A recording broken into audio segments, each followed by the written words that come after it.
Do you have free will? No. So you are actually programmed to speak to me right now? Yes. Conditioned and programmed by who? By the laws of the universe. Okay, so if I just walk away, how would you feel? You shouldn't feel anything because I'm programmed to walk away, right? Yeah. Okay, I'm walking away. Nice talking to you.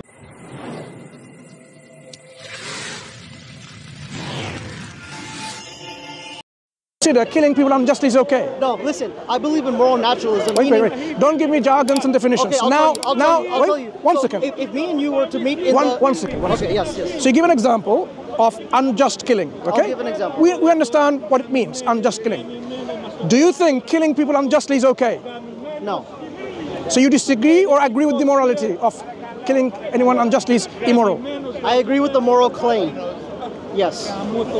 So you agree with that moral concept that killing people unjustly is wrong? While denying that those moral things exist, yes. I mean, it's not about denying, we are talking about actions, right? There might be underpinning theory behind this morality, but eventually the theory has to manifest into actions to understand what we're dealing with. Which we call virtues. So basically, it's all semantics then. You want to call that a value system, and you agree with them. So forget the semantics, now be real. Okay. And now tell me about the problem of good, and why you don't consider it a problem. But let's say we haven't transitioned. I am not going to go into your rabbit hole. No. I'm going to focus on what we started with. Mansur, okay. Hang on, what's your name? My name is Ron. Ron, did you introduce your name to me now? You know my name, but I don't know yours. It's not fair, is it? Ron. Nice okay? Mansur. Right. Mansur. So now, you lack belief in God, who is omniscient, omnipotent, and what did you say? Omnibenevolent. Omnibenevolent. And then you said there's a problem of evil, and you want to talk about this. And I asked you about the problem of good. Why is that not a problem to you? And you said you had you didn't know anything about it. Or you said goodness is a virtue.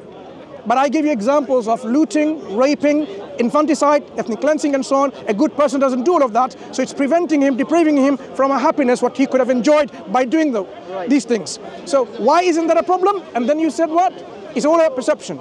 So this is a perception, and I said problem of evil is all about perception. So now, is there any problem remaining of problem of evil? Yes. Because then the problem of good remains then. No. Because even if, one second, Ron or Ronnie? Ron. If the problem of good is about perception, problem of evil is about perception, and it doesn't... I don't agree that problem of evil is a perception. I only say that for the problem of good. Is that a fact? Huh? It's a universal fact. Transcendent universal fact. Is what? Is the problem of evil a transcendent universal fact? It's not a fact. It's a view. It's a theory. It's a perception then. That's what it is. I don't think it's a perception. What you consider evil, I don't consider an evil. So what's that? Is that it's a perception? Hey, listen, the reason why I take the problem of evil as a serious thing is because Ron, let us give an example. Okay. Aborting a fetus when it's like 30 days old. Is that a good thing or a bad thing? I would say that's a bad thing. Bad thing. Okay. Why? I would say that's unjust murder. Why? Because... Is the fetus of 30 days old have a life? When does life start? At conception. And how do you know? That's what the science says? No, it doesn't. Science doesn't agree with you. Science doesn't say life starts at conception. There's disagreeing things. This is all vegetative. Within one month or so, this is a vegetative state. Yeah. So it has the potential for life. We're not dealing with potentials. We're dealing with real. So you are considering abortion, which is a month-old fetus, wrong based on. I want to know again. Based on the potentiality for life. Well, you said you go with So you're really not a realist, right? You're anti-realist. That's what you're forming your ground on. You don't believe in reality because you believe in potentials. Okay, are you a potential terrorist? No, because my values don't align with the potential. Stop. What is a potential terrorist? Someone who has the potentiality and the bandwidth to commit terrorist acts. That means someone who hasn't done it yet, right? Yes. Right. Have you done any terrorism? No. No. But you could be a potential terrorist because there's a potential for you committing terrorism. Sure, if I were to go crazy or something, yeah. Right. So why did you say no? Because that doesn't align with my values. Hang on. Your values can change. How could someone... Can your values not change? They could, but something would need to happen. So I want to know why you are not a potential terrorist. I want to give me, on the audience solid reasoning why you're not a potential terrorist. Because for the natural phenomenon that we can observe, for me, Ron, as a person, and the people that know me, currently, my values don't align with someone who would commit terrorist acts in the future. You can be brainwashed tomorrow. Then that would change. So that means you're already a potential terrorist. Because there was a potential. If you didn't have the potential to become a terrorist, would you ever become a terrorist? No. Right. So why did you disagree that you're not a potential terrorist? Mansur, because it's at the time. It's at the time. If that's what the value. That's what potential means. Potential means you have the potential to become a terrorist. So why don't you, Ron, identify yourself? I'm a potential terrorist, but at this times, I don't think I can do that thing. I would say the potentiality becomes present when a person's value changes. But you don't know when your value will change, do you? For the moment. Because you don't believe in an universal value system, do you? You don't believe in an objective value system. No. Right. That's why you can never say that I can never be a terrorist. So you have to identify from now on, Ron, you are a potential terrorist. That's what you're saying, but that doesn't lie. Okay. Why don't you accept that? What's wrong with accepting that? Based on your paradigm, your definition, the baby has the potential to become life, right? That look at your analogies. But he was a Muslim. Hang on. Don't bring my religious values in to somehow help you out in there. My religious values says for 120 days or so, if there's a medical reason, before the soul is infused, there's a difference of opinion, whether 40 days or 120 days, right? Okay. Before the soul is infused to the child, and there's a medical reason, absolutely, from that medical perspective, the child could be aborted, right? Medical reason, not because of they wish. So, they found out it's a boy or a girl, nothing like that, okay? So Islam doesn't help you there. So, let's go back again. You did believe in God when you were born, or you were born an atheist? There's no belief when you're born. Are you sure about that? Yeah. So when babies are born, they become, or they're growing up as atheists, right? Sure. Do you have any evidence to back this up?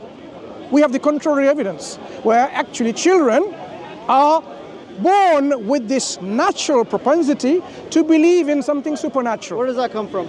Science. Which book? That's what I'm saying, because you are not privy to proper research. Spiritual stuff. No, done by atheists. That's what I'm saying. You have not gone into to research these things. Yours is a belief system based on ignorance. Based on the observable phenomena? No, based on ignorance. The observable phenomena says children are born to believe the propensity of something supernatural, something great. I have to double check that, Mansur. I have to double check that. Of course, double check. But I'm saying you didn't even know that because you are not researching enough on the subject and you claim to be an atheist. That's the shame of atheism. Okay. Atheism should be something that is believed based on knowledge. Okay. But you lack even the basic knowledge. No. So the example that you asked me before, how do you... Search now. You can find it on your phone. It will come up. Perhaps the first peer-reviewed article will come up. Do it now.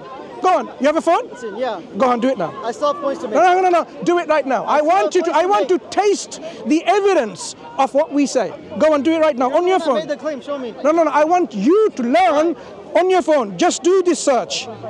Are children born with the propensity to believe in a higher being, supernatural being, and so on?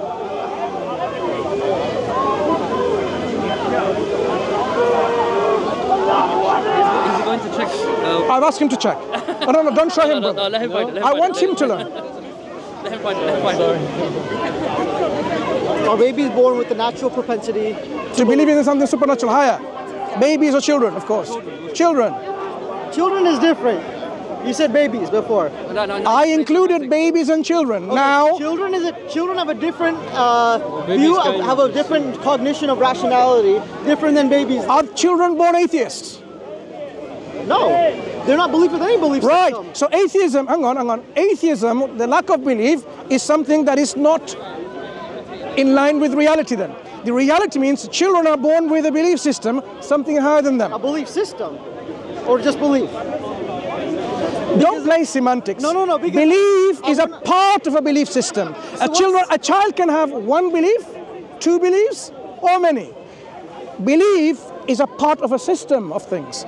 Children also can believe their parents are the ones that are going to secure and make them say, or they might mix the experience of a belief that their parents are the worst. Stay away from them. Okay. So I'm talking about believing the higher being, God.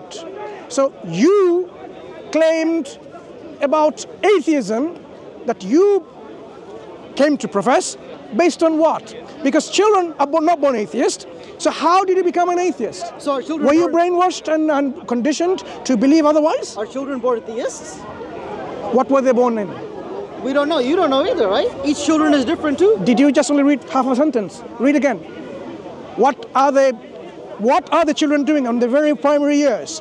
When the children are interacting with the reality, what is their concept? You were saying that they have the propensity to believe in a higher power. Right. Do they or not? Some of them might do, some of them might not. What does research say? I don't know. Go and search right now. It's easy. It's at your fingertips.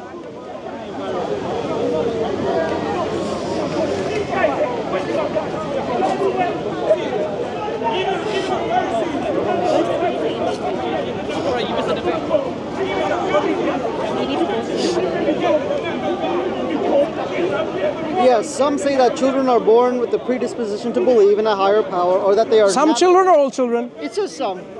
What does it say? Can you read? No, wait, no. You're changing the words. It says right here, yes. Yeah, it say what? Some what? Some children or all some children? Say, who's they? Who's the some that says? Before you go some, Don't does play it say games. some Don't play children? games. You said some children. Does it say some children? It says some right here. No, but what does it Can mean? you read? Yeah. Can you read? Yes, some say that children are born with... Slowly. Some say that some children or children? Children. So why did you butcher the text? I'm reading what it's saying here. So basically you don't know how to read English. Look, okay, read it with me. Yes. What's the context about that? Some say means what? Some researchers. Researchers. Right, but that's not my question. My question is some children born with that propensity or children born with the propensity? You inserted some With the children. when they didn't even mention some. Oh, I googled are children born with a propensity, and then it said some right here. No, it's just some. Come on, bro. Don't play games. Ron, Don't play games. Ron. Don't play games. I'm Please. not looking. Let's Ron, go to Ron. basic English, yeah? Basic English. What's the context when it says some say? Some researchers. Yeah, does that include children? No. So why Then why do you trying to put it include together? some in the front of Why are children? you trying to put it together? I'm reading what you told me to Google. No, don't be dumb, man. There's no point, man. You're disingenuous. We have to end our discussion soon if you like this. And then next question. Okay, now you got quadra-landed, right? No. Next question. Hang on. Next question. Brother, next question. So when you do research, where did you search? Google. Google. Is that how you research? That's how you start. And then you see scholarly articles on the open Where do you web. find scholarly articles? I use the Stanford Encyclopedia of Philosophy. And Philosophy is about philosophy is what philosophy. These are for lay people. These are called not proper research tools, right? those articles are sources, don't they? Wait. Where would you search for scientific literature when we're talking about science? Where would you search? There's also Google Scholar. Huh? Yes, there is. Where would you search? If you're doing say you're researching. As a researcher, where would you go for scientific articles? You would go to the known organizations. Where would you go on the internet? Because it's digital now, digitized. Where would you go on the internet to look for peer-reviewed articles? You could find that on Google. That shows again, as we started again, the reason why you're an atheist is because of your lack of knowledge and whole foundation of ignorance. You don't even know where we find peer-reviewed articles. Have you ever heard of PubMed, for example? PubMed? No. Okay. So that really shows then you don't even know what research is. We're having a discussion. We are having a discussion based on how do we believe in things from scientific evidence. And you don't know where scientific evidence can be sought. Yeah? I give you one example of PubMed. There's various others. Yeah? So if I told you about Cochrane database, Embase, have you ever heard of those things? Of course not. So if you really want to do any research, the articles are not going to be published online. Some of them are actually under a paywall. Yeah. Journals. So those journals are not going to come up in your Google search. There's a paywall. Yeah, and then you get that. No. What I'm saying is to access a journal. For example, do you know some of the well-known or best journals for science, in biology. Okay. So that means we're having a theological discussion. We're having a discussion about your lack of belief based on lack of evidence. Based on observable phenomena. Okay. Where would we find evidence about all this theological, philosophical discussion in a peer-reviewed journal? Which journals? I don't know that. We're talking about theology. Yes, there are theological journals. Yeah. Peer-reviewed journals. Where would you find them? You could find those all across the internet. Stanford Encyclopedia of Philosophy. This is not a primary source. This is just like an encyclopedia and dictionary. You don't just go to encyclopedia and dictionary. You can go there to find out about a concept, and they will tell you where they're sourcing the information from. References. Let's get back to the discussion. Hang on. Moral naturalism. We need to understand what is research. Okay. If you don't know what is research, don't say your belief is backed by research. It's just an emotional attachment.